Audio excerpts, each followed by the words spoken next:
Hello everyone. तो अभी हम इस क्वेश्चन को देख लेते हैं। ठीक है, ये क्वेश्चन है रोटेशन पे। ठीक है, रोटेशन पे क्वेश्चन है, अच्छा क्वेश्चन है। तो इसको देख लेते हैं हम अभी। ठीक है, इसमें दिया है a load of mass m small m is attached to the end of string wound on a cylinder of mass capital M and radius r। ठीक है, ये सिलेंडर है, इस पे एक स्ट्रिंग कनेक्टेड है जो एक छोटे मास m से कनेक्टेड है यहाँ पर। ठीक है, ये इसका मास m है, इसका मास स्मॉल m है। ठीक है, इसका स्मॉल m, इसका मास m है।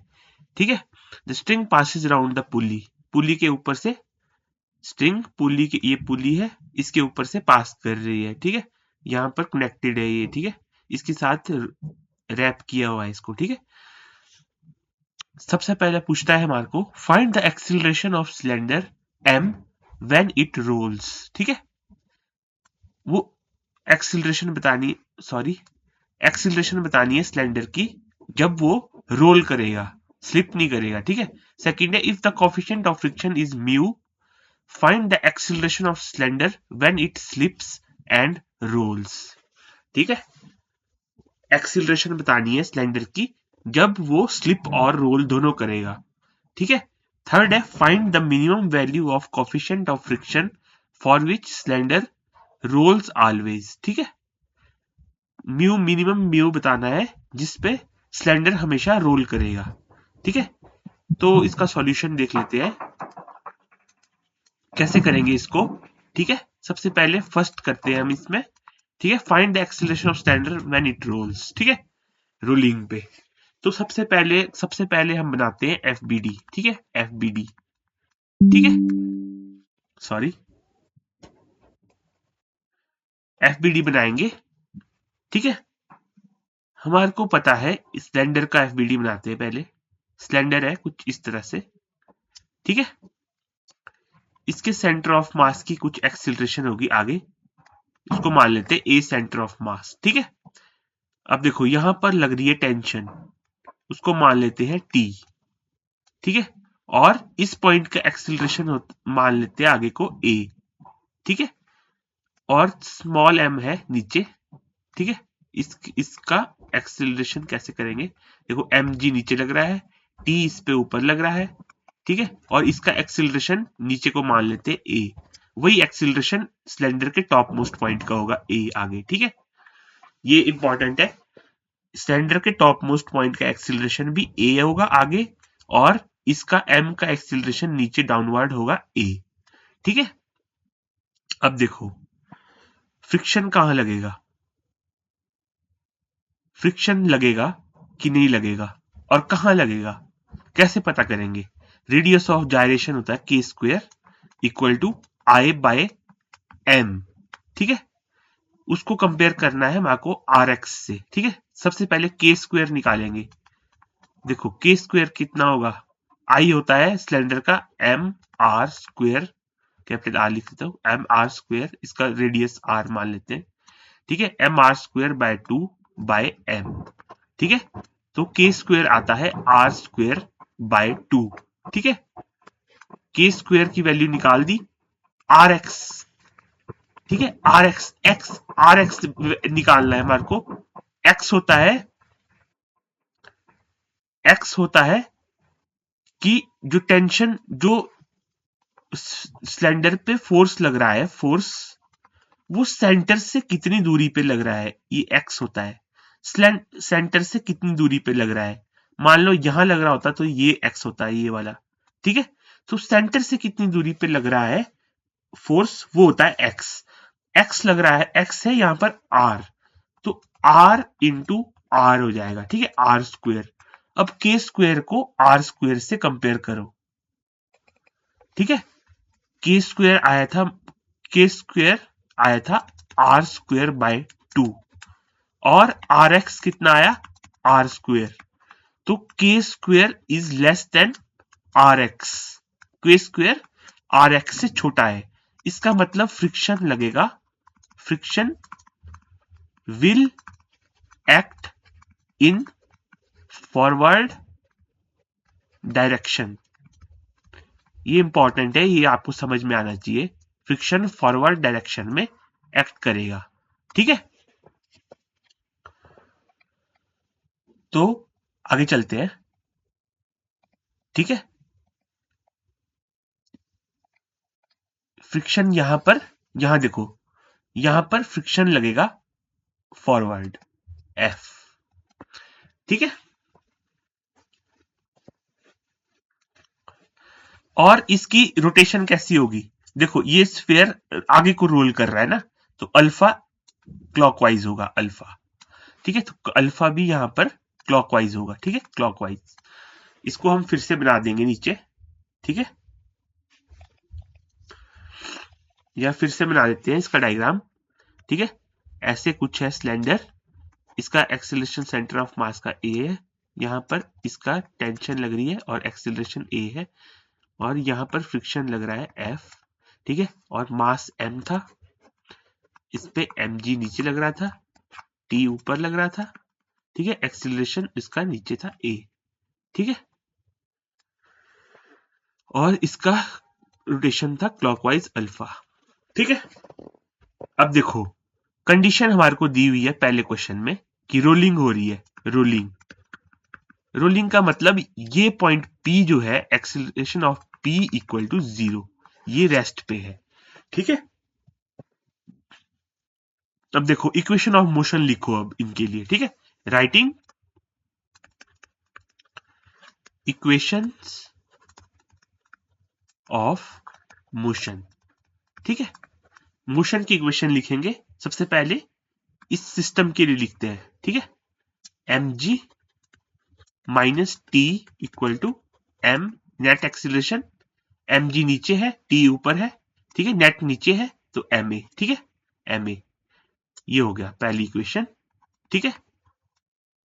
दूसरी इक्वेशन लिखेंगे हम, देखो t लग रहा है ना कि t plus F, t plus F, ये सिलेंडर को सेंटर ऑफ मास को एक्सीलरेशन दे रहे हैं, ठीक है। तो मास सिलेंडर का है capital M, M A centre of mass, ठीक है, ये सेकेंड इक्वेशन हो, ठीक है। एक इक्वेशन देखो एक्सीलरेशन ऑफ पॉइंट पी क्या है, 0 है,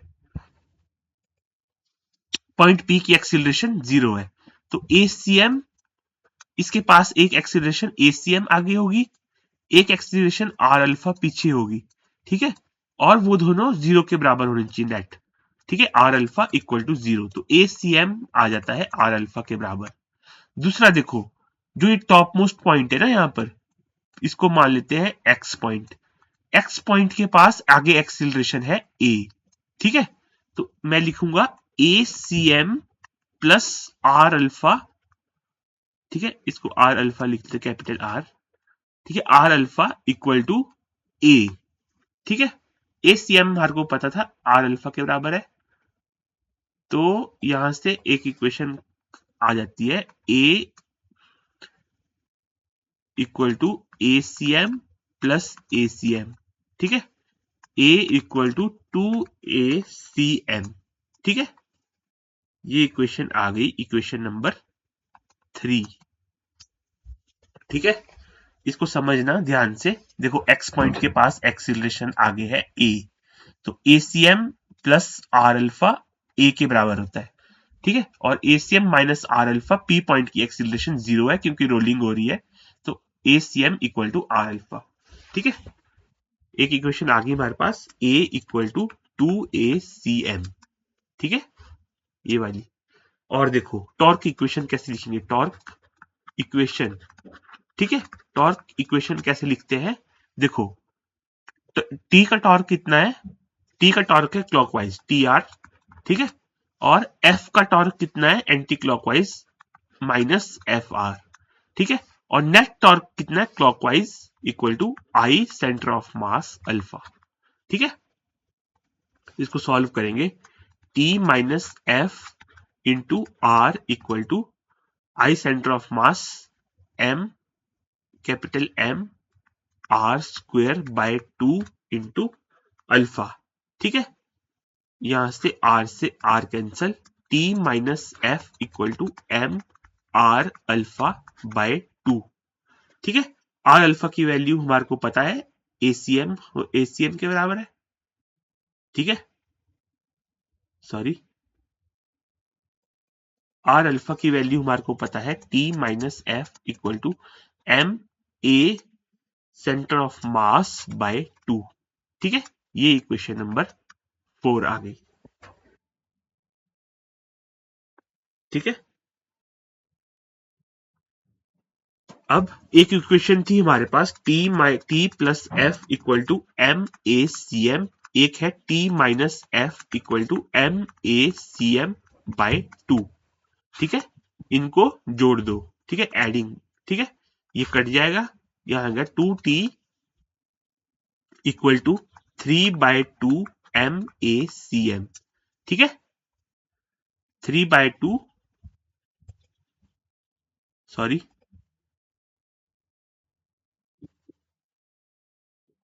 3/2 एम ए सी एम, तो टी आ जाएगा 3/4 M A centre of mass, ठीक है। टी की वैल्यू हमने निकाल दी, ठीक है, टी की वैल्यू आ गई।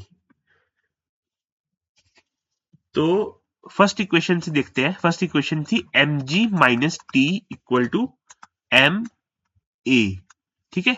M G minus T equal to A था 2 ए सी एम, तो ये हो जाएगा, sorry 2 M A C M, ठीक है, 2 एम ए सी एम। तो टी की वैल्यू यहां डालो, M G minus 3/4 M A C M equal to 2 M A C M, ठीक है। तो इसको सॉल्व करेंगे, तो एसीएम के लिए सॉल्व करेंगे, एक्सीलरेशन ऑफ सेंटर ऑफ मास आती है 4 mg upon 3m plus 8m। ये आ गई एक्सीलरेशन सेंटर ऑफ मास की, ठीक है। टॉप मोस्ट पॉइंट की एक्सीलरेशन कितनी होगी 2acm, ठीक है। तो acceleration of top most point 8mg upon 3m plus 8m, ये टॉप मोस्ट पॉइंट की एक्सीलरेशन होगी। यानी कि जो मास, छोटे मास की एक्सीलरेशन इतनी होगी और top most point of cylinder की भी इतनी होगी। ये सेंटर ऑफ मास की होगी। आई होप आपको समझ में आया होगा। आगे चलते हैं, ठीक है। ये फर्स्ट पार्ट तो हमारा सॉल्व हुआ, ठीक है। अब देखो सेकंड पार्ट है हमारा। सेकंड पार्ट, थर्ड पार्ट पहले करते हैं। म्यू पूछा है हमारे को, म्यू मिनिमम कितना होगा, ठीक है। For which there is no slip between the cylinder and surface, ठीक है। सेंटर ऑफ सरफेस के बीच में कोई स्लिप ना हो, ठीक है। उसके लिए म्यू मिनिमम पूछा है। अब देखो हमारे को पता है टी माइनस एफ था M A C M by 2, ठीक है। यहां से टी की वैल्यू हमने निकाली थी 3/4 M A C M minus F equal to M A C M by 2, ठीक है। एफ निकलेगा 3/4 M A C M minus M A C M by 2। तो एफ की वैल्यू निकालनी थी हमारे को फ्रिक्शन की in terms of centre of mass, ठीक है। हमारे को एक्सीलरेशन पता है सेंटर ऑफ मास का, ठीक है। अब देखो कैसे करेंगे, एफ निकाल दिया, फ्रिक्शन की वैल्यू निकाल दी इन टर्म्स ऑफ एसीएम, ठीक है। अब देखो स्लिप ना हो उसकी कंडीशन क्या है, फ्रिक्शन जो है हमेशा भी, जो फ्रिक्शन एक्ट कर रहा होगा वो हमेशा लेस देन होना चाहिए म्यू एम जी से, ठीक है। वो हमेशा लेस देन और इक्वल टू होना चाहिए म्यू एम जी के, तभी ये स्लिप नहीं करेगा, ठीक है। फ्रिक्शन म्यू एम जी से हमेशा छोटा होना चाहिए या बराबर होना चाहिए। ये कंडीशन के साथ हम इसको सॉल्व करेंगे, ठीक है।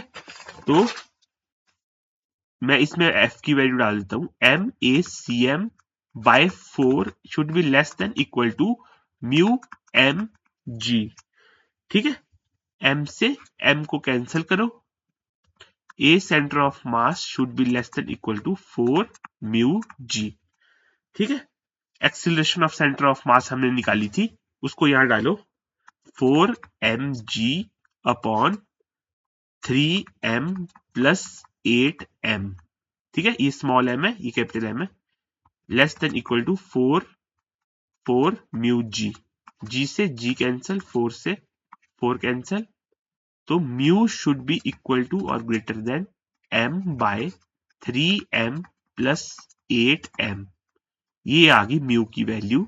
म्यू इससे इस वैल्यू, ये मिनिमम वैल्यू है म्यू की, m upon 3m plus 8m, इसके बराबर या इससे बड़ा होना चाहिए अगर स्लिप, नो स्लिपिंग के लिए। ठीक है, नो स्लिपिंग के लिए म्यू इसका बराबर या इससे बड़ा होना चाहिए। ठीक है, आई होप आपको समझ में आया होगा। आगे चलते हैं। ठीक है, थर्ड पूछा है, सेकंड पूछा है, थर्ड क्वेश्चन हो गया हमारा। सेकंड पूछा है हमारे को। ठीक है, सेकंड पूछा था एक्सीलरेशन सिलेंडर की when it slips and, slip भी कर रहा है एंड रोल भी कर रहा है। ठीक है, उस टाइम क्या होगी एक्सीलरेशन ऑफ सेंटर ऑफ मास। देखो यहां देखना ध्यान से। ठीक है, सिलेंडर है हमारे पास। ठीक है, सिलेंडर की एफबीडी बना देते फिर से। अभी स्लिप कर रहा है तो फ्रिक्शन लग रहा होगा mu M G, mu M G. Slip कर रहा है ना, तो काइनेटिक फ्रिक्शन हो जाता है, तो काइनेटिक हमेशा म्यू एम जी के बराबर होता है। ठीक है, स्टैटिक एफ होता है। जब तक म्यू एम जी नहीं पहुंचा तब तक फ्रिक्शन को एफ लेते हैं। जब स्टैटिक को पार कर जाता है, जब काइनेटिक हो जाता है, तो मैक्सिमम आ रहा होता है म्यू एम जी। ठीक है, म्यू एम जी। और इस पे टेंशन टी लग रही होगी आगे, टेंशन टी। एक्सीलरेशन इस पॉइंट की अभी भी ए होगी आगे, जो एम की नीचे होगी एक्सीलरेशन, मान लेते ए नीचे, तो इसकी एम जी लग रहा था नीचे, ऊपर टी लग रहा था। ठीक है, तो वही एक्सीलरेशन इसकी ए आ गई, इसके मान लेते acceleration of centre of mass. ठीक है, acceleration of centre of mass. ठीक है, तो मेरे ख्याल से हमने एफबीडी बना दी है। ठीक है, और इसका अल्फा कैसा होगा, अभी भी क्लॉकवाइज। ठीक है, क्लॉकवाइज घूम रहा है ना सिलेंडर, तो उस पॉइंट पे आ गए हम जब वो स्लिप भी कर रहा है, स्लिप भी कर रहा है एंड रोल भी कर रहा है। ठीक है, उस पॉइंट पे आ गए हम। ठीक है, जब वो स्लिप भी कर रहा है और रोल भी कर रहा है। ठीक है,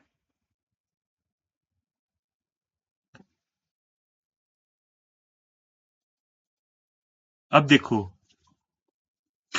इसकी इक्वेशन लिखेंगे हम। देखो टॉप मोस्ट पॉइंट पे क्या हो रहा है, सिलेंडर के टॉप मोस्ट पॉइंट पे एक्सीलरेशन ए है, टॉप मोस्ट पॉइंट की। ठीक है, इक्वल टू ए। तो टॉप मोस्ट पॉइंट पे कैसे लिखते हैं एक्सीलरेशन, सेंटर ऑफ मास की एक्सीलरेशन प्लस अल्फा क्लॉकवाइज आ रहा ना, तो आर अल्फा प्लस करके इक्वल टू ए। ठीक है, ये फर्स्ट इक्वेशन आ गई। और सेकंड इक्वेशन इससे लिखेंगे मास एम के, सॉरी मास एम के लिए, या देखो इसके लिए लिखेंगे, देखो M G minus T equal to M A. ठीक है, ये सेकेंड इक्वेशन मान लेते हैं। थर्ड इक्वेशन देखो, T plus mu M G जो है, म्यू एम जी, वो सिलेंडर को एक्सीलरेशन दे रहे होंगे M A C M, net acceleration दे रहे हैं। दो फोर्सेस लग के सिलेंडर को नेट एक्सीलरेशन दे रहे होंगे आगे एम ए सी एम। यहाँ पर एम जी और टी का नेट जो होगा वो नीचे को होगा एम ए। ठीक है, ऐसे दिखते हैं। तो ये तीन इक्वेशन आ गई हमारे पास। ठीक है, तीसरी इक्वेशन ये थी, वेरिएबल कितने, एक अल्फा ए सी एम, अल्फा ए और टी, तो एक इक्वेशन और लगेगी चौथी। ठीक है, फोर इक्वेशन फोर वेरिएबल, तभी सॉल्व होगा ये। फोर्थ इक्वेशन क्या लिखेंगे हम, फोर्थ इक्वेशन लिखेंगे टॉर्क की, टॉर्क इक्वेशन। ठीक है, टॉर्क इक्वेशन। टॉर्क से कैसे लिखेंगे इक्वेशन, देखो ये पता था ना हमारे को, सिलेंडर पे टी लग रहा था आगे, टी, और यहां पर फ्रिक्शन लग रहा आगे। ठीक है, और सेंटर ऑफ मास के अबाउट लिखेंगे torque equation, about about centre of mass. ठीक है, सेंटर ऑफ मास के अबाउट, ये रोटेट कर रहा है क्लॉकवाइज, याद रखना अल्फा से। ठीक है, तो ये आर है। ठीक है, तो टी आर, ठीक है, टी आर कैसा होगा, क्लॉकवाइज। ठीक है, माइनस फ्रिक्शन का torque anti clockwise, net torque clockwise, ठीक है, ICM alpha, net torque clockwise, ठीक है।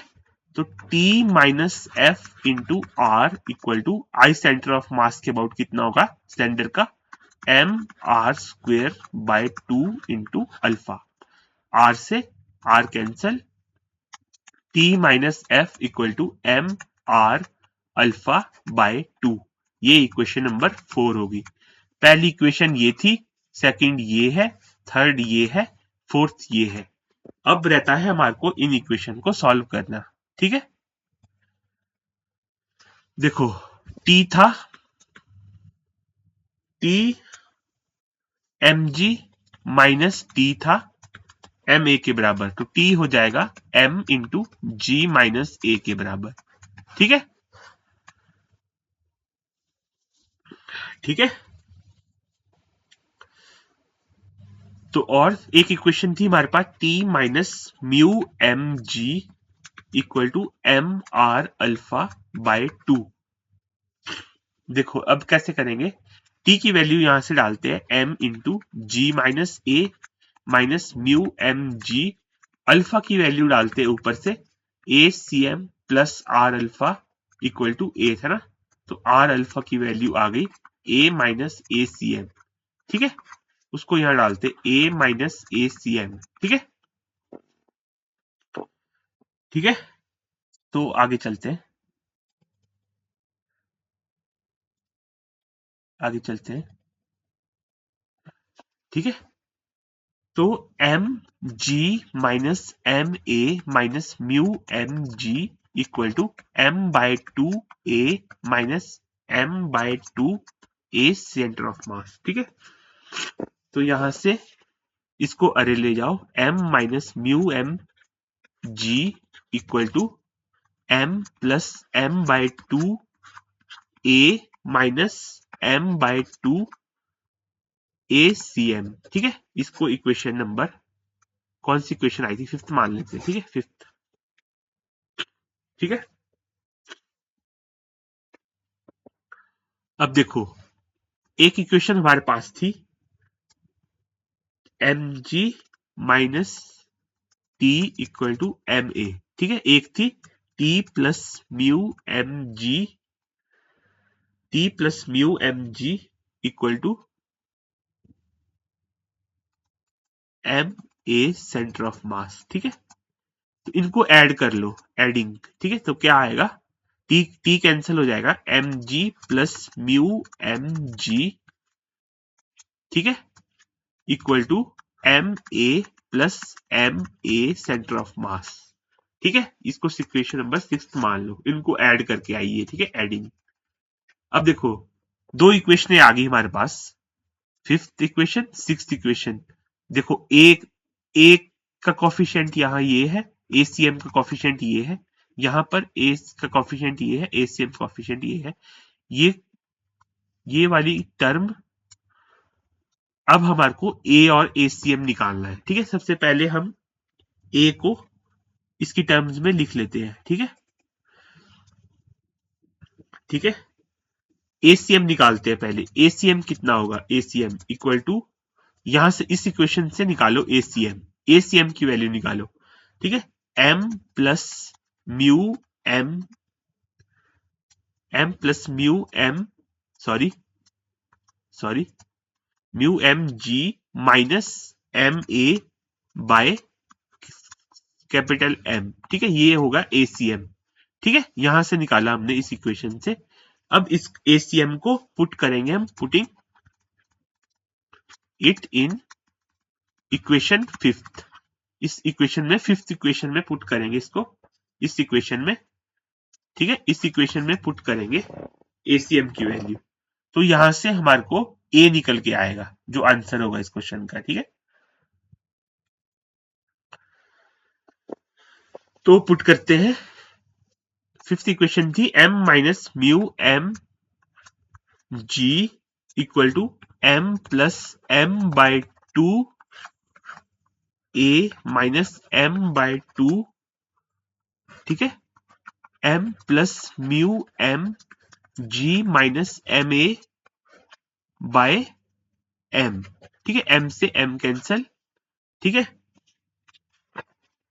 तो M minus mu M G equal to M A, ठीक है, plus M by two A plus M A by two minus M plus mu M G by two, ठीक है।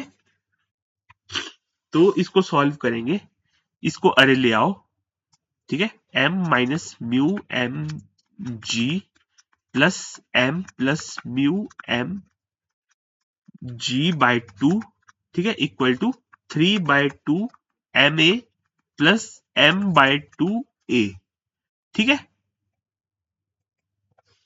तो इसको solve करेंगे, इसको सॉल्व करेंगे, 2mg माइनस 2μmg प्लस, ठीक है, plus mg plus mu mg by two equal to 3m plus m a by two, 2 से 2 कैंसल, a की वैल्यू कितनी आती है, a की वैल्यू आती है 3mg माइनस म्यू mg upon 3m plus m, ठीक है, ये आ गया हमारा, ठीक है, answer, acceleration of top most point of cylinder, ठीक है। और एक्सीलरेशन सेंटर ऑफ मास की कैसे निकालेंगे, फॉर्मूले में डाल के, ठीक है, एक्सीलरेशन सेंटर ऑफ मास की निकालेंगे, m plus mu m g by m minus m by m, इसको a की जगह डालो, ठीक है, 3mg माइनस म्यू mg upon 3m plus m, बस यहां डाल दिया, इसके बाद सॉल्व करना रहता है, ये सेंटर ऑफ मास की एक्सीलरेशन आ जाएगी। आई होप आपको समझ में आया होगा, देख लीजिए आपको। Thank you very much.